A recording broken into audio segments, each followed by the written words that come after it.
Hello everyone and welcome to the third and last part of the mini-series Russia is Not Great. This is a series in response to common mythologies that have caught some roots with way too many people who don't speak Russian, don't know much about Russia, and take their information from RT, Sputnik, and other Kremlin-founded outlets who tend to say one thing in Russian and a whole different thing in English. Old habits die hard at the Kremlin, and the propaganda department continues, to this day, to work tirelessly. So, without further ado, let us begin. Chapter 3: Societal Degeneracy. Many social conservatives have recently been willing to look the other way when it comes to Russian dirt because of Russia's two main propaganda stunts aimed at Western conservatives. The first one is the LGBT propaganda law, and the second one is the apparent willingness of the Kremlin to embrace a pro-life position. Such stances obviously infuriated Western leftists, but, just like in the 80s, the purpose of Russian cultural subversion is not to infiltrate the left, which almost always falls in line anyway, but to infiltrate the right. In any event, the bellyaching of the left about the treatment of non-straight people in Russia and the cheers of the right about it are both misguided. In reality, from a legal standpoint, non-straights in Russia are treated no better and no worse than they are anywhere else in Eastern Europe or Germany or Finland. That is to say, no gay marriage and no gay adoption, but yes to them serving in the military, yes to them having bars, pride parades, and all the rest, which they actually do exist, and just like anywhere else, predominantly in the big cities.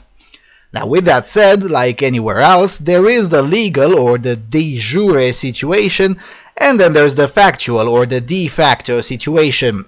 And it's here where things do get murkier, and indeed Russia is significantly harsher than everyone else in Europe.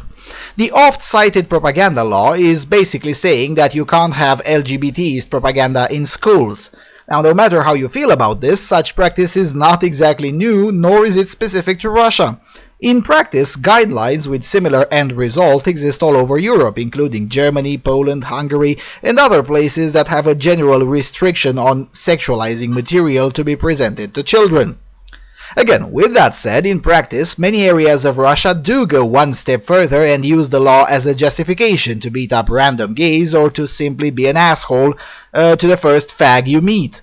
But that's hardly the fault of the Kremlin, but rather part of the general mentality brought in by the Soviet Union. Now, need I remind you that homosexuality was decriminalized in 1993, but it became a criminal offense to begin with in Russia when the Soviets came to power. It wasn't a criminal offense before that. But I will leave this discussion for a separate video on the anti-gay left. The point I'm trying to make here is that this law is a stunt to allow for the mistaken impression that Russia is cracking down on degeneracy. But it actually doesn't. On most metrics, Russia is degenerate to the core. Same goes with their pro-life stunt. Here's a map with abortions by region in Europe. Notice that most of Eastern Europe isn't particularly great in this aspect. However, notice that the worst in Europe, the dark red, are in the far eastern of Ukraine, Moscow, and the regions nearby St. Petersburg. What do all of these have in common? Well, these are the most Russian culturally homogeneous areas on the face of the earth. They also happen to be the areas with the highest incidence of abortion anywhere in Europe. Considering the facts, one will have to be purposefully ignorant to continue to peddle the narrative that Russia is a big supporter of the family or of the pro-life cause or generally a promoter of conservative Western values. It's just simply not the case. Again, many of these metrics are the way they are because of the fact the history of Russia is significantly different even when compared to the history of other countries in the former Eastern Bloc, let alone those in the former Western Bloc. But nevertheless, you can't preach pro-life as a governmental national project to the world when back home you're the worst offender. In the previous episode, we mentioned the HIV epidemic and the fact that Russia also has one of the fastest growing HIV epidemics in the world, as documented by the Russian press. There are at least 1.2 million people infected with HIV in Russia, and 1.2 million is a very conservative estimate. It's probably closer to 1.5 million, or 1.2% of the national population. And most estimates put the proportion of Russians living with HIV to go as high as 2% by the end of this decade. Now, this may not sound like a lot, but the average in Europe is around 0.4% and dropping. Now, there are a lot of factors that contribute to this, amongst which are the lack of education regarding the topic, the lack of facilities to efficiently treat the infections, but also the generalized societal degeneracy.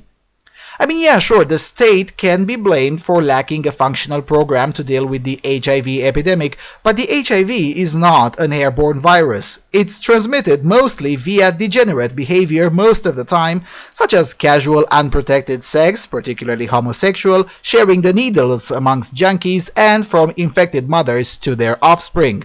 And while it is true that Russian hospitals are not exactly top-notch first-world facilities, the vast majority of new cases don't come as nosocomial infections, that is to say, infections acquired in a hospital due to staff negligence, but rather as a result of chosen degenerate behavior amongst the populace. Last month, the Russian authorities officially declared an HIV epidemic in the city of Yekaterinburg. Main cause of infection? Drugs. If you remember, Russia made international headlines a few years ago about a new cheap but highly dangerous and addictive drug called crocodile, called that way for the effects that it induces on the addict's skin. This is a drug administered by injection, just like heroin, and it exists as a cheap alternative to the much more known opium-based drug. Needless to say, a significant chunk of the addicts on crocodile end up contracting hepatitis C or HIV, or both. What did the Russian authorities do about this? Well, they banned methadone, which is the main tool rehab facilities use to reduce the consumption of hard drugs amongst the highly advanced cases of addiction. Now, I'm not saying methadone is a great thing, it really isn't, but banning it makes things a lot worse, not just for the addicts, but also for the wider society.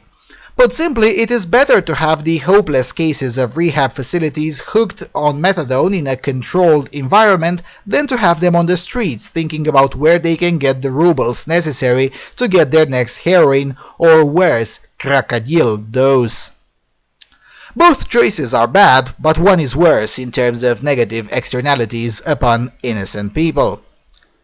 Opioid substitution therapy, which is the academic lingo for hooking junkies on methadone and away from heroin and other far worse drugs, is not perfect by any means, but it's cheaper all around and better than the status quo. Mind you, this argument is valid anywhere in the world, not just Russia, but it's Russia that went as far as to ban methadone altogether. Also, in the previous episodes, I mentioned the high degree of alcoholism in the Russian populace. Things are a lot worse than the stats are showing it. Just an hour ago, from when I'm recording this, 49 people died in Irkutsk after drinking bath essence, which they deemed as a good enough substitute for alcohol. They literally drank antifreeze. That is, of course, an extreme case, but it is nowhere near as abnormal in Russia for far too many individuals to drink all sorts of stuff that can appear to substitute alcohol, and the consequences are dire. Russians quite literally drink themselves to death at rates nowhere near as comparable to any other European country. In other countries, when alcoholics can't afford to buy from the official market, they either drink less or ferment fruits and manufacture beverages beneath the radar, or they buy at smaller rates from those that do. In Russia, when alcoholics can't afford the drink, they distill antifreeze and other highly toxic materials. So yeah, that's how things really are, as opposed to what RT will tell you. The problems that absolutely do exist in Europe do not justify Russia worshipping, and the fact that the left went full mental with the Russian hackers' conspiracy theories also does not mean that Russia is actually a fabulous place unfairly maligned by the Western establishment. As bad as most of Europe is, and it is, sadly in way too many aspects, I would still rather live here than in Putin's Russia. And the point of this mini-series is not just to show how bad Russia is, but to also show what are the effects of an almost uninterrupted period of 100 years of dictatorship. Because make no mistake, Russia was better than this, and Russia can be better than this, but not as long as dictatorship survives. Not as long as burning food to make a point is more important than solving deep-rooted problems amongst the Russian people. Not as long as pulling a media stunt is more important than addressing the societal issues that plague the Russian society.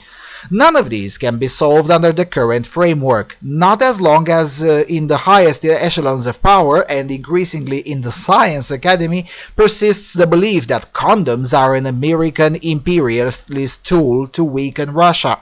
This is straight out of the Soviet delusion era. Only it's much worse. At least the Soviet regime didn't outright reject hard science, they only rejected basic economics. But this establishment goes far worse than that. And with that said, let the torrent of abuse, cursing and conspiracies flow into the comment section and the downvote brigade. Talk to you all soon on Freedom Alternative.